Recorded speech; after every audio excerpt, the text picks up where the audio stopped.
From the Ticats Audio Network, this is Tasker and Andy.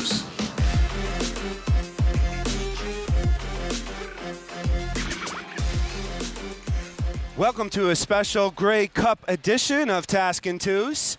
I am Andy Fantuz, and next to me is Luke Tasker, of course. Yes, sir. And we got a couple special guests here with us. Brings us back about 10 years, 11 years. We have Jamall Johnson, 2012, came to Hamilton and played 5 seasons. Yes, sir. And Onrea Jones, also 2012, and came in Hamilton and played 2 seasons. What's up, boys? It's good to be back. Man, it's great. Yeah, the Hamilton's hosting this thing really nicely. Get to bump into a bunch of fans, seeing you guys, man. It's a great weekend so far. Yeah, this is quite the show that Hamilton's put on for us, and we're sitting here in the Armory with the turf field set up next to us, the indoor flag football field. Jamall, you were out there talking to some kids, right? Yeah. Seems like a good energy out on the field. No, it's great, man. I haven't seen much of this, but there was some girls playing. There was a flag football tournament going on all weekend, and I got to watch the championship game between the 2 young ladies teams, and there's some good athletes out there. Sweet. I saw some jukes and some spin moves. And so, yeah, it was fun. I got to hand out some trophies to the winning teams, or to both teams. They're going to be joining everyone at the Grey Cup tomorrow, and they had great energy. They seemed enthused, and so it's fun to see the youth picking up some football, especially girls. Like you don't see that much. We didn't see it much growing up, so it's nice to see that. Yeah, for sure. Football's a game for everybody. Yeah, it's great. It's in the Olympics now too, so I think it's only going to grow and grow. So, man, this Grey Cup festival has been jam-packed, huh? Like Hamilton did it right, and they loaded it up. We've already seen 2 awesome concerts, like back-to-back nights. The award show was just spectacular. Yesterday I was at the luncheon, and then the Fan Central and the socials. Anyway, pretty good. OJ, man, how did you get here? When did you decide to come? So I decided to come Thursday night. It's been 10 years. 10 years, really? Since I've been back. Man. But Thursday night. This is the one to be at. And what time did you get here? Okay, so the luncheon was at 11? Yeah. I landed at 10 a.m. Ubered from Toronto straight to the luncheon with my suitcase, walking through the fans, walking through everybody. Got dressed in the bathroom. and then just act like I belong. That's amazing, man. 10 years. So 10 you years. haven't even been in Tim Hortons Field then? I haven't. Well, my last year, 13, I was in Ottawa. 14, Ottawa. And then that was my last game here. Oh, you played an away game. Yeah, that's not the same. So it's not the same. Yeah. You haven't seen it like you're going to see it tomorrow. No. And I'm excited. I'm super excited the city, about that. 10 years now. What's your impression of Hamilton? I mean, there's been some change around here. It looks pretty good. It's been a lot of change. I think I just had some memories. I stayed in Burlington. So driving through Burlington, coming from Toronto Airport, brought back some memories. But I still haven't been around the whole downtown area, things of that nature. So I'm excited. I'm going to make a walkthrough after this and see what's going on, see what's new. I'm excited. Like I really just feel like I'm home. Yeah. Like I'm just comfortable right now. It is Saturday about 3:30, the day before Grey Cup. Just in case, I don't know when this is going to drop, but we still got lots going on for the next 24 hours. So 2012, I know Luke came in 13. I was playing college football still in 2012. Don't date us. Yeah. We old men. Yeah, but if you don't mind, let's just talk a little bit about 12 first. Yes. So we come in with George Cortez and Henry and well, for me, like Kanji was my boy. We came in together. Kanji, I mean, I thought we had a pretty good team, but we just missed the playoffs that year. Yeah. Yeah, we had a talented bunch, man. My first year was 2009, and that was our 3rd head coach, I think. Wow. That we had, that regime. Y'all put up insane numbers on offense. And, things just weren't clicking for us at the right time and throughout the season. And I think we just narrowly missed the playoffs that year. Yeah. right? Yeah, I remember the game that we got knocked out. It was in Calgary, and I was the holder. Yeah, I was the holder, and I go out there, there's snow all on the ground, so I'm clearing a spot for Lucas Plantfoot. But what do? I clear it on the wrong side of the tee. I clear it on the right side of the tee, and everything was happening so fast, and I'm like, what did I cleared that to put my knee down on some grass instead of Lucas Plantfoot? Like, Yeah. what am I doing? How selfish are you, man? Selfish. Yeah. You know why it's selfish? Because I sacrificed my body for that onside kick. Yeah. Oh, really? That's And the one you then- did the flip on. Yeah, Oh and my you do God. that to us. But honestly, I don't think that Wait, part did mattered. you recover the onside? I did. Wow. Yeah, Like A yeah. full Really? flip. You got hit like as he kidding. jumped up. Took the knees and legs Yeah. out. Yeah. That's sweet. And I that was gave it all. Yeah, you did 2 of those for the Ticats. You know. You're like the specialist of the all-time GOAT of onside kicks. No, But that was a trying year for us, I would say, Yeah. because we had a lot of adversity, especially new coaching staff coming in. Yeah. We had Crehan, I think, was this is his first year as a DC, right? And we had a young bunch of guys too. So getting everybody up to speed, right, to be professionals and show up on games and getting through adversity on and off the field. It was a challenging year for us, but we came up short that year, man. It hurts. That was one of my least favorite seasons of football. And I hate. We've talked about it a couple times this week in a few different conversations. Yeah, well, we were chatting with some of the training staff from back then, Carly Vandergrit, and Yeah. she told a story about opening up the cupboards, the protein bar cupboards, and there was mice in there. And, yeah, wow. and it was just like, and like remember the cold, just Yeah. the locker rooms, and Yeah. I don't think I went in that gym. I think I walked in that gym one time to Iverwin and Yeah. walked out. Like, That was we had it. to work out off-site. So, yeah, you mentioned adversity, and then the next year, 2013, stadium's knocked down. Yeah. We move over to Jarvis Street for our headquarters and our locker room.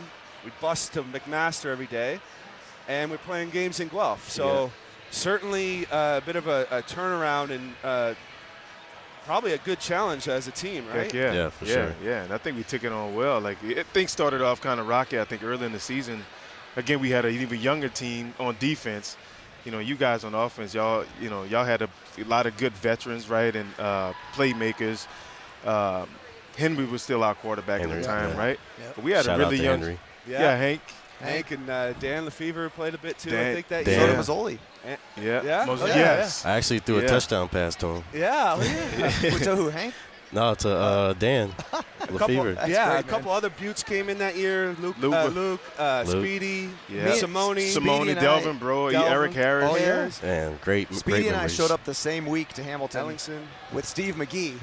You Oh, remember Steve? Yeah. Steve McGee and Speedy and I showed up together. That was an exciting. I drove into Hamilton down King Street. It was like 10 o'clock at night to get for my first day. Like I was going to be in the locker room the next day, and the skeleton at Tim Hortons Field was going up. Like it was all lit up and stuff. And I was like, it was kind of a exciting moment. Like it really felt like kind of joining like a new phase of something, and it turned out to be that way. But Jarvis though, like you can't sleep on the facilities at Jarvis. I actually really liked it there. Me too. Like it was kind of cool down there, man. Yeah. Somebody actually did sleep there, though. Like, McGee.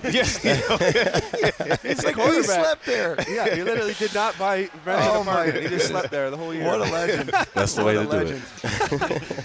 But, oh, man, remember the bus rides? Oh, the best. And you'd have rookies coming in, and we'd always get them with the same questions. The best one that got everybody is, like, can you name the 5 Great Lakes? I don't think not one person got that right. Dude, I grew up in don't think Buffalo. I still know I that. couldn't remember Lake Superior. I grew up in Buffalo. That was Hank's thing. Hank Burris would always Yeah. give trivia questions to the new guys on the bus. Yeah. Yeah. And one of his best ones was some of his stats from Memphis, remember? Oh, man. Something like So ugly. Like his touchdown to interception ratio. I can't remember exactly what it was, No, but it was so funny. I think he started like 40 games. Like he started all 4 years or some weird thing. And I think he won like 5 games in his whole career. And everyone said over under 6 games that Hank Burris won as a starter. And everyone's like, oh, over, definitely. He had a legendarily bad college career. Yeah. But maybe 2012, back to 2012, maybe the adversity of 2012 helped us get prepared, like especially for the returning players, for the huge adversity of 2013, busting the practice, all our games being in Guelph, right? Yeah. And like, how did you take that on too? It's like, I actually like playing in Guelph a lot. I played there in college a bunch of times, and other than the weather that year, I think we only had one game that it was that nice weather. But being in the portable was kind of weird, just walking down to the field. Yeah. But I really liked the atmosphere there, and I liked how they were, expanding the market of the audience and giving like a new city a chance to have that experience. Yeah, for sure. So for me, it was awesome. And I was thinking about the bus ride there. We had all that time, right? So people would start doing different tape jobs, and you see how that morphed through the season to the point where, remember the Grey Cup? Bakari was a legend. Yeah. Bakari, so we would spat people would spat their shoes or do different things on the bus because you had some time, and then we go to Moose Jaw from Regina to do the indoor practice that week of the Grey Cup. Yeah. And Bakari made his cleats look like they were slides, like flip-flops. He took 45 entire minutes of that bus ride to detailed make a Nike cleat look like a Jordan slide. Yeah, so it's all black cleat. It was amazing. The white tape looking like a slide. Yes. And Coach Austin reamed him out in warm-ups. He's like, Bakari! You don't have your bleeping cleats on? What are you doing? You kidding me? No, you're trying to get over here and play for a break. That was great. Bakari was like, Coach. And he pulled it up close, and Coach, he got him pretty good. Yeah. Hey, speaking of 2012, Tim O'Neill just walked into the Armory. There's our guy. Nice. With his son, Ryan. Yeah. Awesome. And that was our trainer, Carly. There's Carly Vandergrint as well. Cool. Yeah, we just told the story about her, yeah. Oh, yeah, 13 was good, though. It really brought us together, and you could see the turnaround of the team, right? You could see us get better that year, throughout the year, make it to the Grey Cup, have that amazing game in the East Final. Yeah. Where Speedy B's return. Where we went to, that was the semifinal. Oh, true. That was that Hurricane Sandy. And Oh, yeah. Wow. Remember Sean White had that kick, and it went to the goal line, and it went backwards. It was like he was kicking from the 20-yard line. He couldn't get it to the goal line. Did it make top 10 in the States? Probably. Yeah. I think so. Top 10 in the States or something? Yeah. Chris Berman. Yeah, that would have been awful to lose that game because we were so much better than them. Yeah. And then we go to the East Final in Toronto, and we had, 60% of the stands Ticat fans, and it was lit. It was an amazing game. We were down at half. We came back. There were great plays on all parts of the parts of the game. That Eastern Final in Toronto was my 4th game as a CFL player and my 3rd against Toronto. That's the CFL for you. That was nuts, man. That was a great one, though. That was a really big win. Yeah. Y'all turned it on in the second half, man, and I don't know what Gatorade y'all drinking in halftime or something. You had a huge game in that Eastern Final, right? Yeah. Yeah, he did. In Rogers Center. Yeah. Andy, Yeah, I think I think we all did. I think I had 11 catches that game. Oh, sweet. A couple touchdowns. So, yeah, it was good. It was good to hit that and then go back to Regina where I used to play. And it was a fun week, and just we came out a little flat. It sort of snowballed in the wrong direction. Yeah, it sure did. Yeah. Nicole might have paid that cold. That was my first time at something like that. Brian Simmons, who's here this week, didn't he miss the game because of frostbite? No, Mark Dial. No, Mark Dial missed the game. Yeah, him and not Sam Smith. That's the singer, right? Oh. Sam Young. not Sam Young. He's another DBF player. Sam Scott. Sam Scott. Yeah. That was negative 27 or something like that for day one. My goodness, that was wild, man. Yeah, literally froze your balls off. So what's how many Grey Cups have you been to? This is your first one, not as a player? Not as a player. And how many have you been to? You were here in 2021. This was my second year. When Hamilton hosted in 21, got to come down. Second, not as a player? Yeah. I got to play in 2. So what's your favorite part of Grey Cup? Man, it's easy. Go ahead, OJ. Oh, for me, I just interaction with the fans.